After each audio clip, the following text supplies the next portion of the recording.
Hi, everybody. It's Rebecca with Hannah Watkins. Hannah is going to tell us all today all about some new classes that she's offering.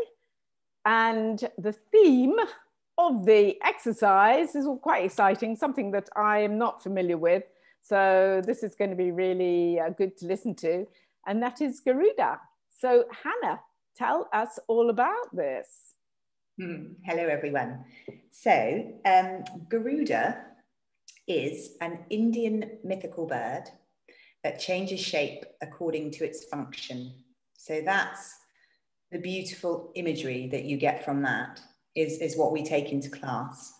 And basically, it's just a combination of Pilates, yoga, and there's elements of dance in it. But that's not to get anyone scared that the whole thing was suddenly going to be like the Royal Ballet or anything like that, because I am not a dancer. So my background, just to say where I come from, is a Pilates background. I trained with Alan Herdman in the UK, and I did equipment and that work. But I found for me, it was just too many straight lines and too many repetitions of the same thing. And I was looking for something that had more spiraling in it, because naturally as human beings, we spiral. That's what, as we're born into this world, we turn in the womb and we spiral our way out. I think that's just amazing. So we're used to spiraling. And anyway, I came across my friend I was living in Brighton at the time, and my friend said, you've got to come up to London. And James De Silva, he's the main guy, you've got to try one of his classes. So I went to try it, and I was immediately hooked. And the reason why I was hooked was it was just ever changing, ever evolving. And it really starts from being very quiet and very internal in your midline. So you start everything from the middle and you spiral out to your extremities, to the peripheral. And then from the peripheral, you come back in to your midline. So you're always going from out to in, diagonals, all of this stuff. And I loved it because it kept me on my toes. I wasn't bored for one moment. The movement was constantly changing. So it was challenging my brain, because I don't know about you, but a lot of classes I sometimes have hidden at the back and more or less gone off to sleep with. You can't do that here.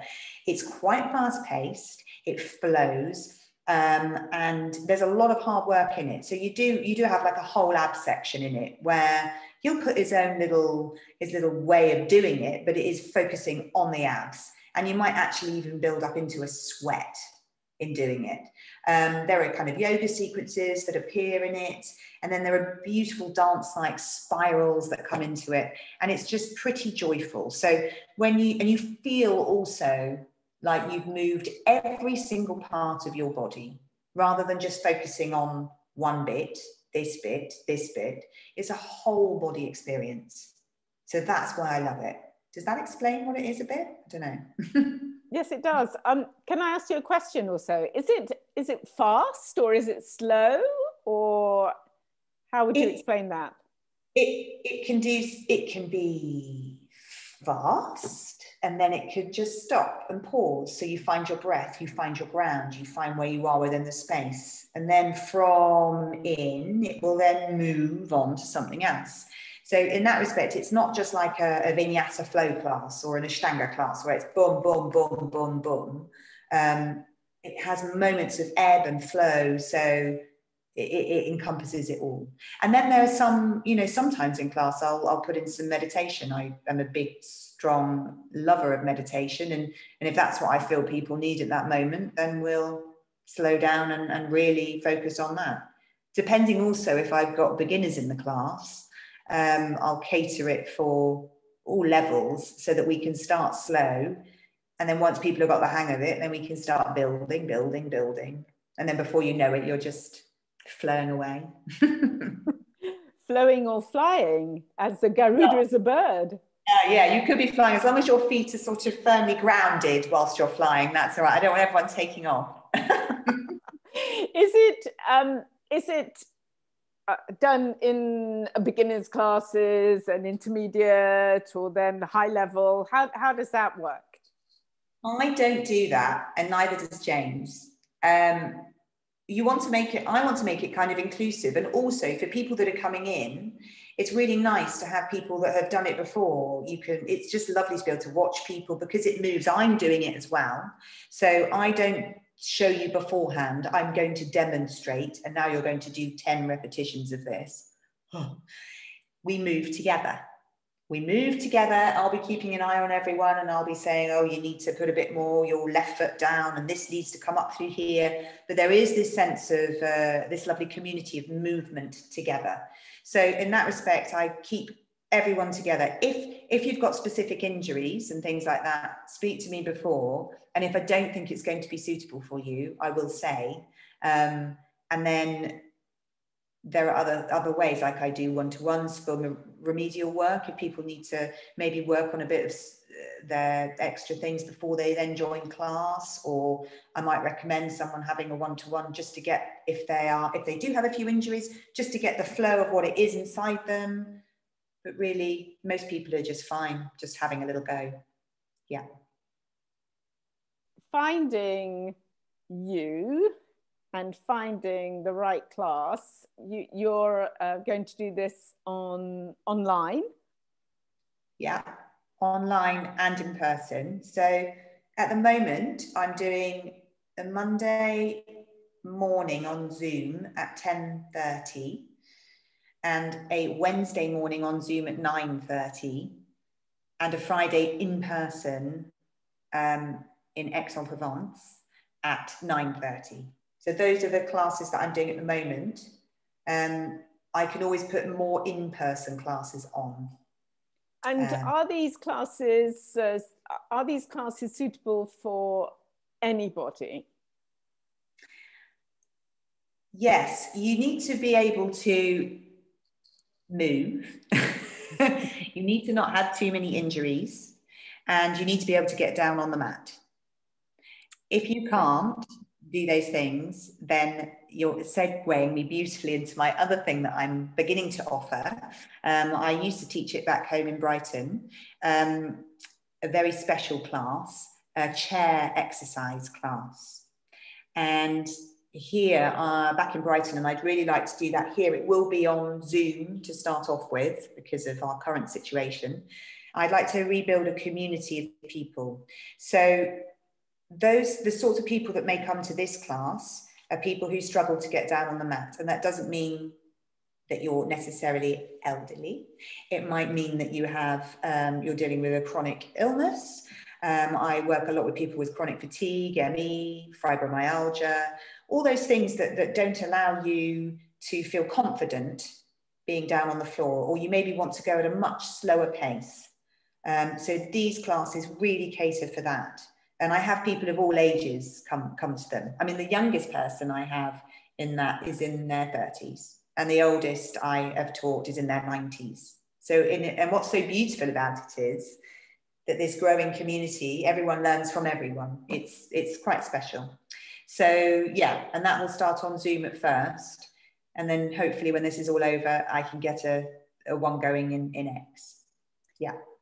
And so if I wanted to do one of the Garuda classes, how much space do I need in my home?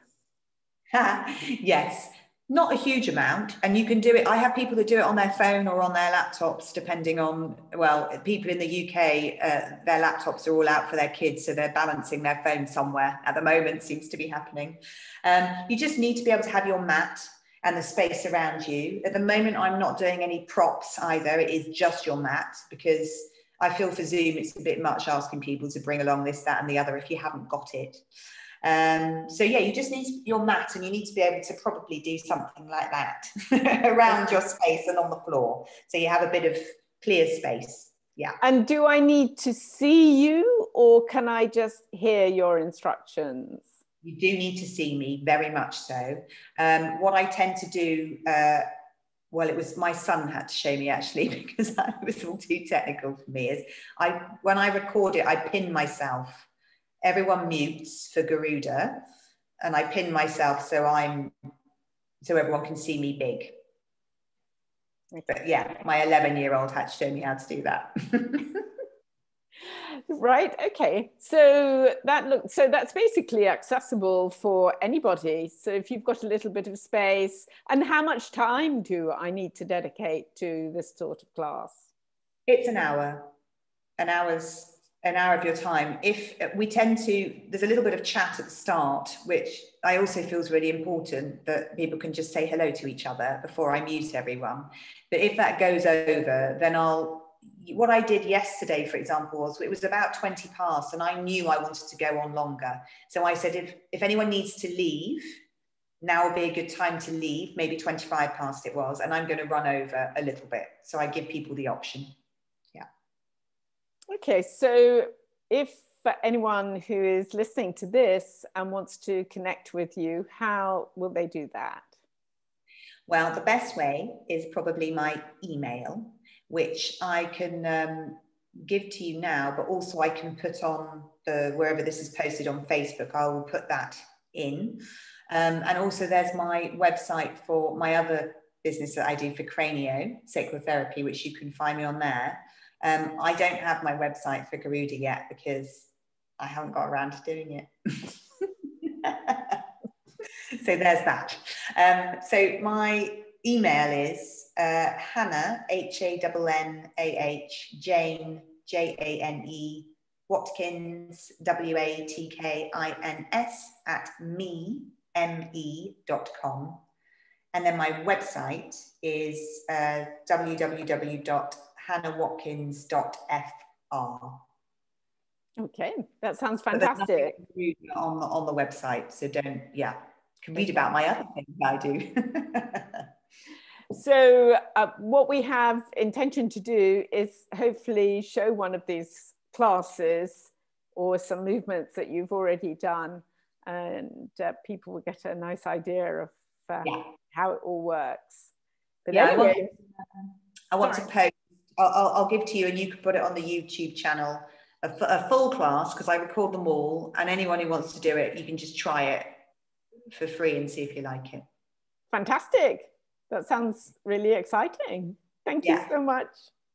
Pleasure.